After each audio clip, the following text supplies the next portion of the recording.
Marcos, capítulo 4. Ele voltou a ensinar à beira da praia. A multidão que se formou em torno dele era tão grande que ele entrou num barco perto da praia e assentou-se. Jesus usou o barco como púlpito, enquanto o povo se acotovelava perto da água. Ele ensinava por meio de histórias, muitas histórias. Ouçam, o que vocês acham? Um agricultor estava semeando. Enquanto fazia seu trabalho, algumas sementes caíram pelo caminho e aves as comeram. Outras caíram no meio dos pedregulhos. Brotaram rapidamente, mas não aprofundaram raízes. Com o calor do sol, secaram tão rapidamente quanto haviam brotado. Outras ainda caíram no meio das ervas daninhas. As sementes chegaram a brotar, mas foram sufocadas. Nenhuma sobreviveu. Por fim, algumas, porém, caíram em boa terra e floresceram, produzindo uma colheita que superou todas as expectativas. Vocês estão entendendo? Quando eles ficaram sozinhos, os que eram mais chegados a ele, além dos 12, pediram que ele explicasse a história. Ele disse: Vocês têm o privilégio de conhecer melhor o reino de Deus. Conhecem as suas verdades. Mas para aqueles que ainda não podem ver, tudo é dito por meio de histórias, a fim de guiá-los a discernimentos mais profundos. Essas pessoas são assim. Seus olhos estão abertos, mas não veem nada. Seus ouvidos estão abertos, mas não entendem uma palavra. Recusam-se a voltar-se para Deus para receber perdão. Ele continuou: Entenderam o objetivo da história? Todas as minhas histórias têm o mesmo propósito. O agricultor planta a palavra. Alguns são como a semente que cai à beira do caminho. Assim que ouvem a palavra, Satanás arranca o que foi plantado neles. Outros são como a semente que cai no meio dos pedregulhos. Ouvem a palavra e a recebem com grande entusiasmo. Mas assim como a palavra não cria raízes, a emoção passa ou surge alguma dificuldade, não sobra nada. A semente lançada no meio das ervas daninhas é aquele que ouve a mensagem do reino, mas é vencido pela preocupação e pela ilusão de manter o que tem e de ganhar mais. A mensagem é sufocada e não sobra nada. A semente lançada na terra boa é a pessoa que ouve a palavra e a abraça, e a colheita supera todas as expectativas.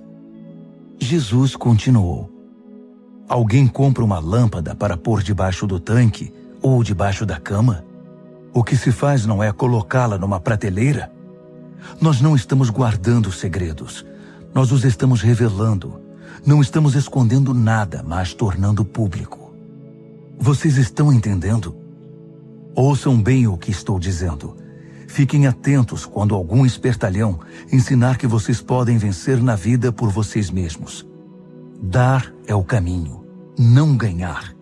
Generosidade produz generosidade. A avareza empobrece. Então Jesus disse: O reino de Deus é como sementes lançadas num campo por um homem. Ele vai dormir e se esquece do que fez. A semente brota e cresce, mas ele nem imagina como isso ocorre. A terra dá conta de tudo, sem a ajuda dele. Primeiro o caule, depois a espiga e por fim o grão. Quando o grão está maduro, ele o colhe. É o tempo da colheita. Como podemos descrever o reino de Deus? Que ilustração podemos usar? É como a semente de mostarda.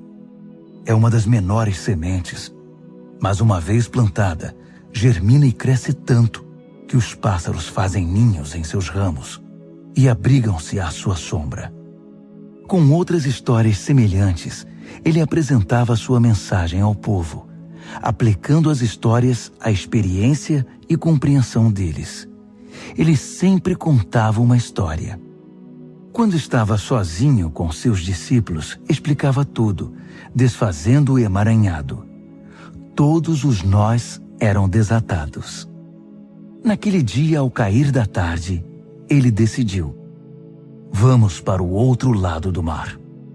Eles entraram no barco em que ele estava. Outros barcos foram atrás deles. De repente, uma tempestade violenta os envolveu. As ondas invadiam a embarcação, ameaçando afundá-la, enquanto Jesus, com a cabeça sobre um travesseiro, dormia na popa do barco. Os discípulos o acordaram, implorando: Mestre, não vais fazer nada! Nós vamos morrer! Jesus acordou e ordenou ao vento que se acalmasse. Ele disse ao mar: Quieto, sossegue. O vento virou brisa e o mar ficou em plena calmaria. Jesus repreendeu os discípulos: Por que tanto medo? Vocês não têm fé? Eles estavam apavorados e confusos. Afinal, quem é este homem? Se perguntavam. Até o vento e o mar se acalmam quando ele ordena.